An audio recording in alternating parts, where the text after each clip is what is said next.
How do we go to our CRM from the admin center? We go here on show all admin centers, Dynamics 365 apps, and this is our course, not the default environment. Now let's see how we install sample data. We need some data in the CRM if we want to study Power Automate, because we will play with the data.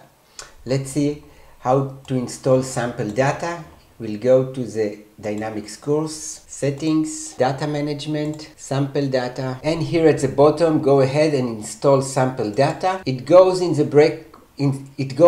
background, so take few minutes until you see the data. Let's wait. And now if I'll go to the CRM trial, this is a link to our CRM. Let's go to leads, for example. Let's change the view to all leads. Still empty.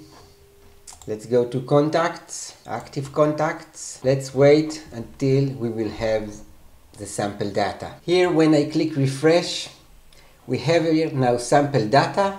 We can remove sample data in the same way later on.